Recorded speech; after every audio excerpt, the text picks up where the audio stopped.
Assalamualaikum warahmatullahi wabarakatuh. Bismillah walhamdulillah wassalatu wassalamu ala rasulillah wa ala alihi wa sahbihi wa mawalah amma ba'd. Ayat yang kelima dari surah Al-Fatihah berbunyi Iyyaka na'budu wa iyyaka nasta'in. Artinya, hanya kepadamu kami menyembah dan hanya kepadamu kami memohon pertolongan. Dalam ilmu balaghah dikatakan, apabila ada kalimah yang musnadnya didahulukan daripada musnad ilaih, maka kalimah tersebut berfaedah takhsis. Artinya, menertentukan makna dari kalimah tersebut. Oleh sebab itu dalam terjemahannya dikatakan, hanya kepadamu kami menyembah dan hanya kepadamu kami memohon pertolongan. Dengan demikian tidak disertai dengan menyembah atau memohon kepada selain daripada Allah Subhanahu wa Ta'ala. Berbeda dengan kata aslinya, yakni na'budu iyyaka wa nasta'inu iyyaka. Artinya kami menyembah kepadamu dan kami memohon kepadamu. Kata-kata ini bermakna bisa juga menyembah dan memohon selain daripada Allah, baik secara bersamaan ataupun terpisah. Umpamanya pada satu waktu menyembah kepada Allah dan pada saat yang lain menyembah kepada berhala. Sementara takwil dari ayat kelima ini adalah la ibadata illa lillahi wa la isti'anata illa billah. Artinya, tidak ada penyembahan kecuali kepada Allah dan tidak meminta tolong kecuali dengan pertolongan Allah. Selanjutnya ayat yang keenam berbunyi ihdinas siratal mustaqim. Makna terjemahannya adalah tunjukkanlah kepada kami jalan yang lurus. Makna maksudnya adalah bimbinglah kami kepada agama Islam. Ulama ahli balaghah berkata, ayat ini mengandung majaz isti'arah takhyiliyah, meminjamkan kata agama dengan kata jalan dan kata Islam dengan kata lurus.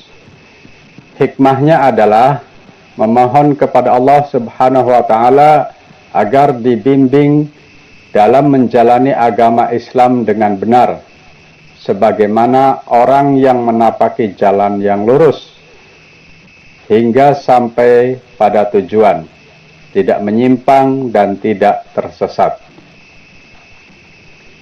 Selanjutnya ayat yang terakhir atau yang ketujuh, Shiratal ladzina an'amta alaihim ghairil maghdubi alaihim waladdallin. Sebagaimana jalan atau agama orang-orang yang telah diberi nikmat olehmu atas mereka, bukan jalan atau agama orang-orang yang dibenci atas mereka, dan bukan jalan atau agama orang-orang yang sesat. Sebagian ahli tafsir berkata, yang dimaksud orang-orang yang telah diberi nikmat adalah para nabi, para wali, para ulama, syuhada, dan orang-orang soleh. Kemudian, lafadz al-maghdubi alaihim. Imam Al-Fakhri berkata, kalimat al-maghdubi alaihim merujuk kepada orang-orang yang lalai dalam amal-amal zahir. Mereka adalah orang-orang fasik. Dan lafaz ad-dallin merujuk kepada orang-orang yang sesat dalam keyakinannya.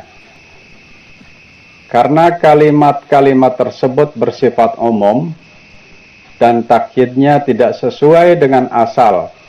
Sementara orang-orang yang tidak percaya kepada Tuhan atau dengan adanya Tuhan dan orang-orang yang menyekutukan Allah lebih buruk agamanya daripada orang-orang Yahudi dan Nasrani.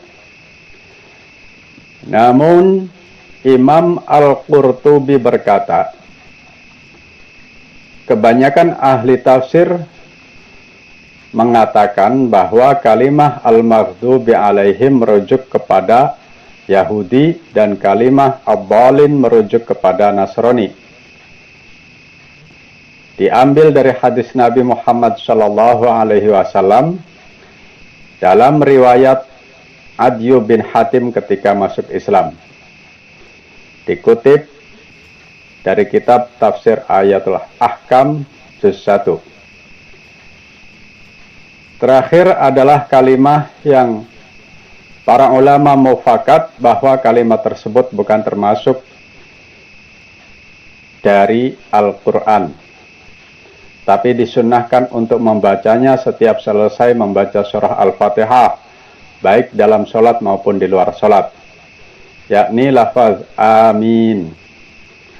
Lafaz amin merupakan isim fi'il yang artinya kabulkanlah permohonan kami. Demikianlah tafsir dari surah Al-Fatihah yang bisa saya terangkan. Wallahu a'lam bishawab. Sampai ketemu lagi di episode selanjutnya. Wassalamualaikum warahmatullahi wabarakatuh.